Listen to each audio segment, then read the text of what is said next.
Hi friends, welcome to London Tamil kitchen. இன்றைக்கு நான் ஒரு ஹெல்த்தி ரெசிபியோடு வந்திருக்கிறேன். குரக்கன்மா ரொட்டி.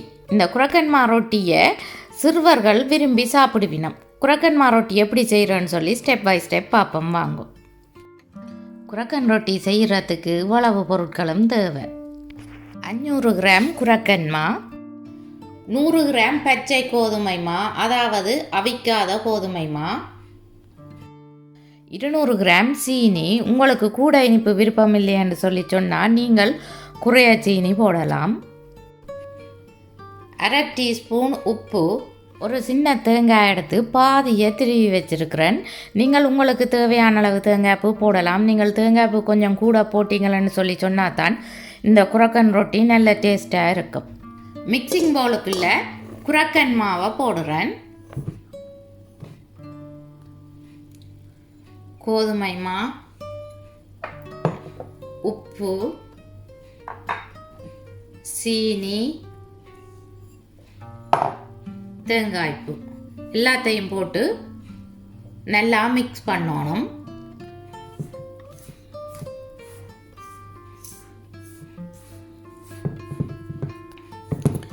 எல்லாத்தையும் நல்லா மிக்ஸ் பண்ணிட்டேன்.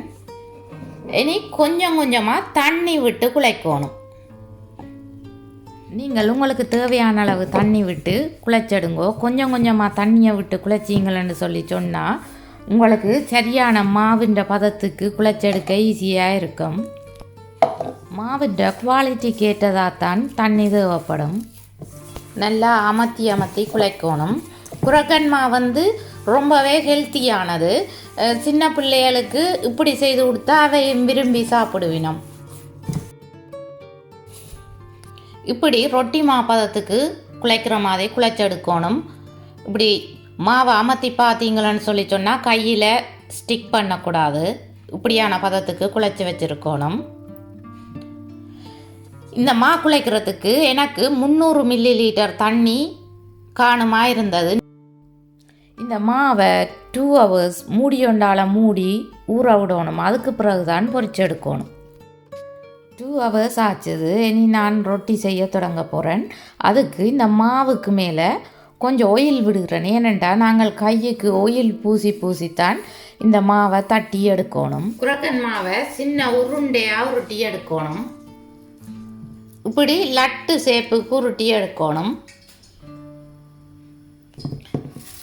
பொலித்தீன் பேக்கை இப்படி வெட்டி வச்சுருக்கேன். அதுக்கு ஆயில் பூசணும்.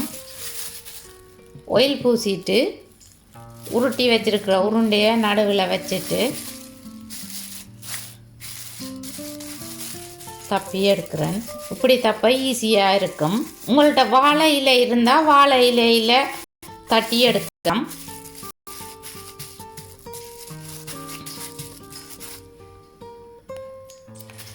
மெல்லிசாவும் இல்லாமல் மொத்தமாகவும் இல்லாமல் ஒரு அளவான சைஸுக்கு தட்டி எடுக்கணும்.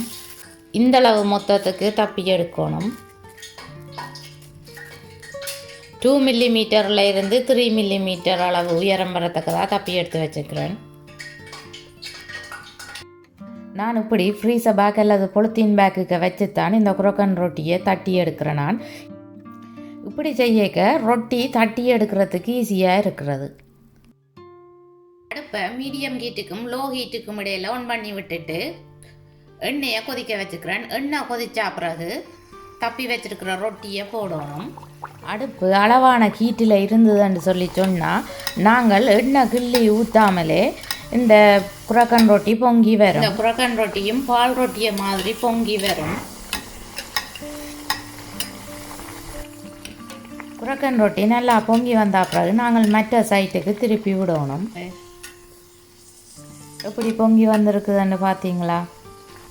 குரக்கன் ரொட்டி குயிக்காக பொரிஞ்சிடும். அப்போ நாங்கள் கன நேரம் பொரிய விட தேவையில்லை. 2 சைட்டும் வேகி வந்தோடனே நாங்கள் ஒயிலில் இருந்து எடுத்துடணும். கூட வேக விட்டோம்னு சொல்லி சொன்னால் ரொட்டி கொஞ்சம் கருப்பு நிறம் மாதிரியும் வரும். அதோட சாப்பிட கொஞ்சம் கெப்புத்தன்மையாக இருக்கும்.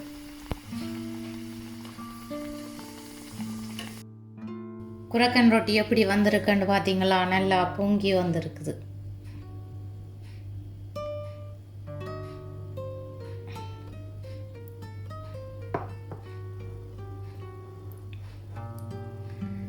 குரக்கன் ரொட்டியை பிச்சு காட்டுறேன்னு பாருங்க இப்படி வந்திருக்குதுண்டு.